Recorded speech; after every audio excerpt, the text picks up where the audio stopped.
चने की दाल बनाने के लिए सबसे पहले मसाला भूनना होता है। तो मसाला भूनने के लिए प्याज और लहसुन की पेस्ट डाली है, जो मैंने आपको अपनी वीडियोज़ में बताई हुई है। अदरक और हरी मिर्चें ग्राइंड करके 3 हरी मिर्चें और अदरक का 2 इंच का पीस वो मैंने ग्राइंड किया है, वो डाला है इसमें। कुकिंग ऑयल डाला है और 3 टमाटर आधे आधे काट के डाले हैं, ताकि थोड़ी देर बाद इनका मैं छिलका उतार सकूँ और फिर इनको मैश कर लेंगे। तो मैं आगे दिखाती हूँ। अच्छा जी, अब ये थोड़ी देर हो गई है पकते हुए मसाले को, तो ये टमाटरों का मैं छिलका उतार दूँगी, क्योंकि ये छिलका सॉफ्ट हो गया हुआ है इनका। इस तरह से आपने सारे टमाटरों का छिलका उतार देना है।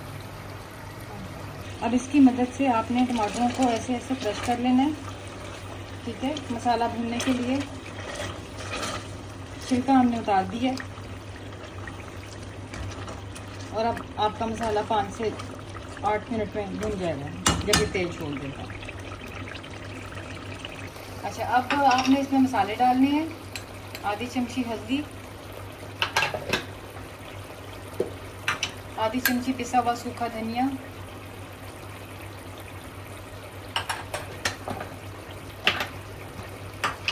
आधी चमची पिसा हुआ जीरा,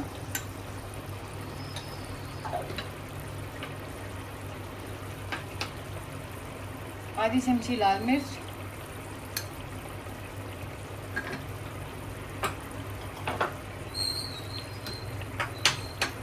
और उबली हुई दाल में हमने 1 चम्मच नमक डाला है, तो इसलिए बस अब इसमें हम 1 चम्मच नमक ही डालेंगे, क्योंकि 2 चम्मच नमक जाता है 1.5 गिलास दाल में।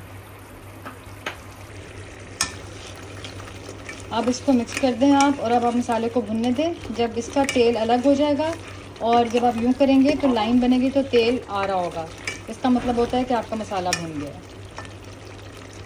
ये चने की दाल जो है ये रेडी हो गई है इंस्टेंट पॉट में। अभी इसको खोल के देखते हैं। इसका जो प्रेशर रिलीज़ होने का टाइम भी है वो भी अप हो गया है, क्योंकि ये नीचे हो गया है।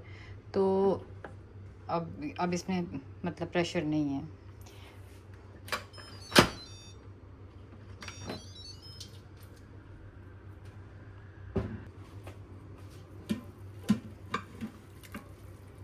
तो इसके अंदर जब दाल को बॉईल करने रखा है चने की, तो उसके बाद ये मैं एक दिखा देती हूँ आपको।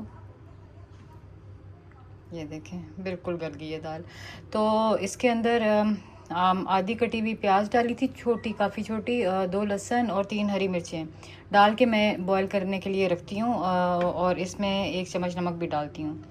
तो ये इलेक्ट्रिक प्रेशर कुकर्स हैं, तो इसमें दाल उबल जाती है और उसके बाद मसाला भून के तो सीधी दाल उसी में ही डाल देते हैं। जी, जो आपकी बॉयल हुई हुई दाल है, इसके अंदर जो प्याज थे और लहसुन और हरी मिर्चें वो आपने निकाल देनी है, ठीक है ना। ये भी एक मुझे नज़र आ रहा है लहसुन, इसको भी हम निकाल देंगे।